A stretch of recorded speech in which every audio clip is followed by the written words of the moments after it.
Surgeon Sports Network.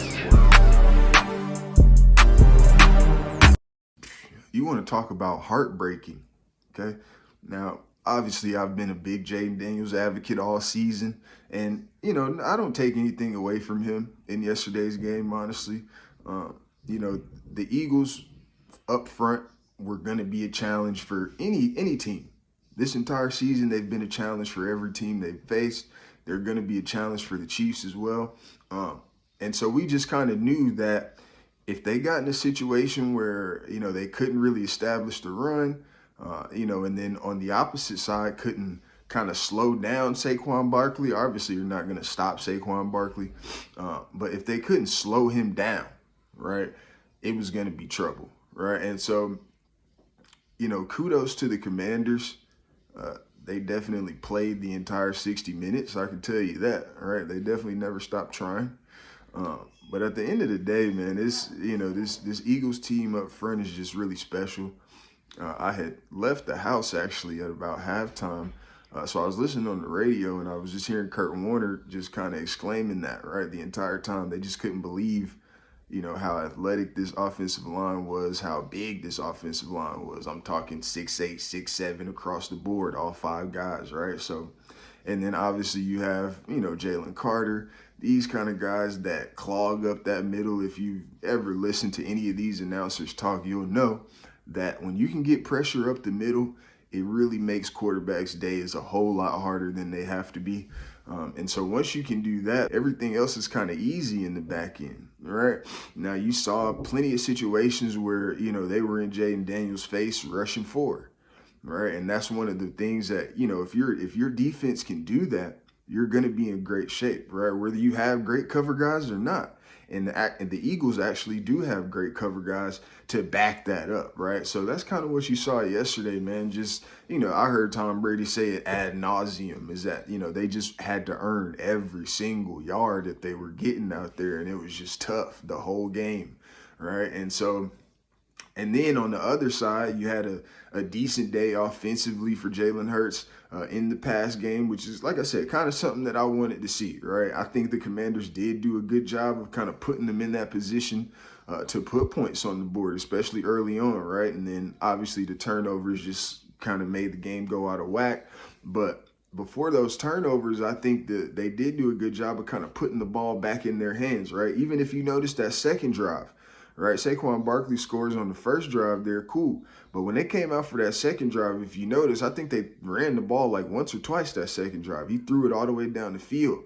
And I feel like Sirianni really wants to establish that. He wants to kind of build that confidence because, as we know, right, Super Bowl weekend, this is definitely a team that will put up points on the scoreboard. Obviously, like I was talking about just a second ago, up front, it's a different story. But I don't think this is the same Chiefs. Now, if you remember, the Chiefs O-line had some injuries and things of that nature in the last Super Bowl that they played. So I think this Chiefs team came in extremely healthy through the AFC Championship. I don't think they had anybody on the injury report, actually, from what I had heard. So, if they come to the Super Bowl healthy as well, I think it'll be a pretty good matchup as far as that Chiefs O-line and the Eagles defensive line. And so we'll see if they can get that kind of pressure on Mahomes. Kind of like they did Jaden Daniels this weekend. Now, I think the Bills did a good job of getting pressure on Mahomes as well, though, right? If you notice, every time he dropped back, he was rolling out, and those weren't always designed rollout plays, right? Like some of those plays, he was just getting the hell out of there. And, obviously we know that, both of them are kind of the same way. Daniels as well as Mahomes, they do great against the blitz. A lot of people don't blitz those two guys because of that same, that exact fact there.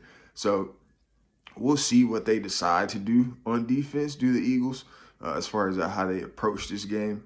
Now, as far as the Chiefs-Bills game, listen, man. Now, I kind of spoke yesterday, a few days ago, on, just Josh Allen and how he kind of tends to put the team on his back. And, but sometimes early on in the game, right, like you can kind of tell that Josh Allen was really just trying to do too much. And I really just feel like that's kind of what the game came down to, was just him trying to do too much. Now, we saw the could have been drop at the end of the game by Kincaid. And obviously it is what it is in those kind of situations, right? You desperation, one last play. Obviously, there's not, it's not even guaranteed that anything happens if he does make that catch, right? Maybe you tie it with the field goal, and then we already know how that goes, right? Against Kansas City, you better win that coin toss, right? And so it's still kind of up in the air as far as that last play is concerned, in my opinion. And, again, when you think about these playoff games, there are plays within the game that led to the result of the game in any of them. And so when you think about the fact that Josh Allen came out of that game with 0 interceptions is mind-boggling because, he put the ball at risk so much just trying to make a play.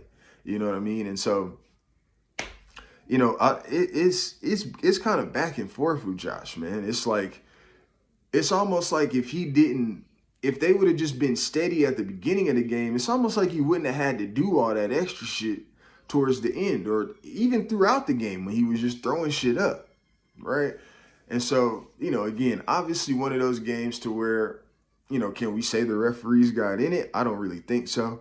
I just think that, at the end of the day, when you think about this Chiefs team, man, obviously you have Patrick Mahomes. Obviously, you have Travis Kelce, 2 Hall of Fame players on your roster. But when you think about Isaiah Worthy being the leading receiver last night, when you think about just how clutch this defense tends to come up, it just leads me to the point that, like, Andy Reid and Spagnuolo are just on a different level at this point. All right. Now, when you think about it, there's nothing they haven't seen as coaches. There's nothing they haven't seen, as far, even with this roster that they have. This group of guys has been together for a long time now, right? Pretty much the whole Pat era, right? And so they know this team so well. And then you add little pieces here and there like Xavier Worthy, like a McDuffie, for example, as well, right? These are guys that can kind of go above that system, kind of like Mahomes and Kelce, right? So you add guys like that have natural ability and talents to where they can make plays regardless of the play called. And then you have such great play callers and schemers, it looks how it looks. They just look almost unbeatable. Like there aren't many situations, unless the Chiefs make a mistake and beat themselves, there aren't many situations that you're going to outsmart either one of these coaches in. And I really think that that's 90% of their success. A lot of the times when you see these plays and you see, now, obviously Patrick Mahomes makes plays all the time, right? We see crazy throws and things of that nature all the time, right? But you have to think again, even though, like we say, Patrick Mahomes is throwing to a bunch of nobodies, he's made people, great receivers and things of that nature. He's got people signed to contracts that they may not have deserved, right? Kind of like my boy MVS, for example, right? Now, but when you also have to think about it from a standpoint of who's getting these guys open, right?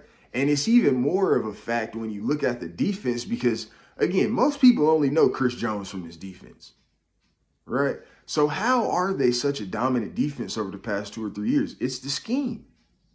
It's the coaching, right? Now, and again, even for the defense, right? I talked about Trent McDuffie, and then you add a guy like Karlaftis to Chris Jones, and then you add a guy like Nick Bolton to the mix, and then again, so those are a couple more playmakers that can go above and beyond the play call, above and beyond the scheme, right? And I think these are the kind of guys that have turned this team into a three-peat contender, right? Because it's just, even when the scheme doesn't work, here's Patrick Mahomes making a crazy play. Here's Travis Kelce making a crazy catch. Here's Nick Bolton blowing a play up.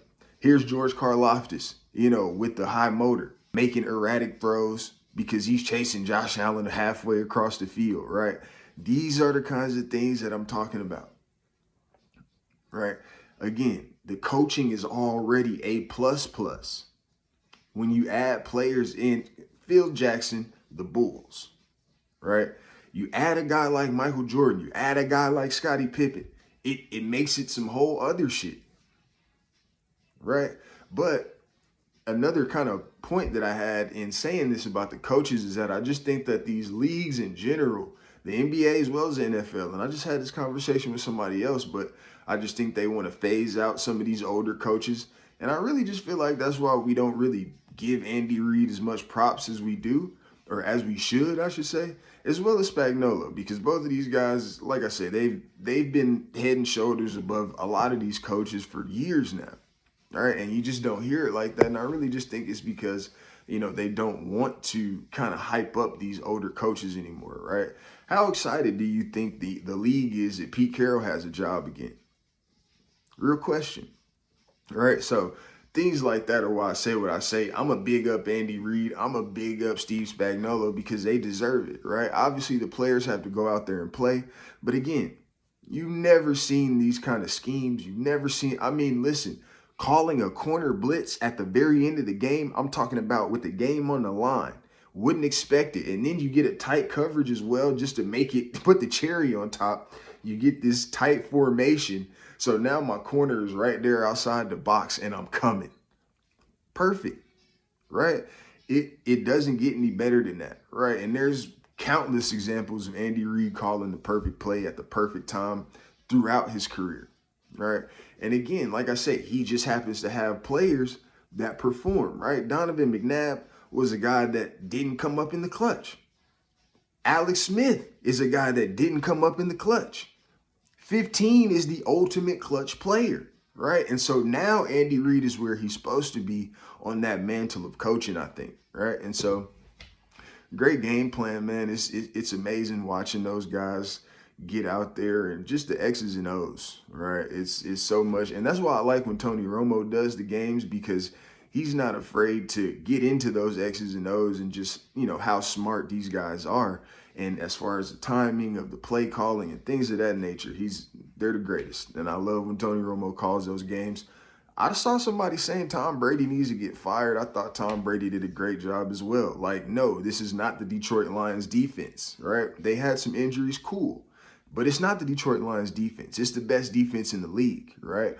And not to say that it was overwhelming, right? They've seen them twice already, right? They put up points on them, honestly, all 3 times, realistically, right? I think just the turnovers were some drive killers. The turnovers were momentum killers in this situation. You got the home field advantage. It's the playoffs. We're trying to go to the Super Bowl. So obviously the momentum meter just, fucking goes off the page, right? So not too much you can do about that, but keep playing. And I think they definitely kept playing. And, the Eagles know that they'll have to see that team for a long time coming now. I'm sure they definitely know that. CJ Gardner-Johnson can talk all the shit he want to. He know Jaden McDaniels' name ain't McDaniels. He know that 100%. I promise you he knows that 100%. And he knows that they may be in this exact same situation next season and for the next 5 to 10 seasons, honestly, right? They definitely have found their guy in Jaden Daniels. But, interested to see what happens in this Super Bowl. Interested to see how these coaches' staffs go about it, game plan-wise. Obviously, Kansas City's going to play their game. They're going to put the ball in Patrick Mahomes' hands if you do stop the run game. But we know that Kareem Hunt is a tough runner, right? Kareem Hunt can get yards against anybody, right? He's just a tough guy. And obviously that offensive line is going to come in with a chip on their shoulders because they're going to talk about this front on both sides. The Eagles' offensive line and defensive line. They're going to get all the hype for the next 2-3 weeks. I can assure you.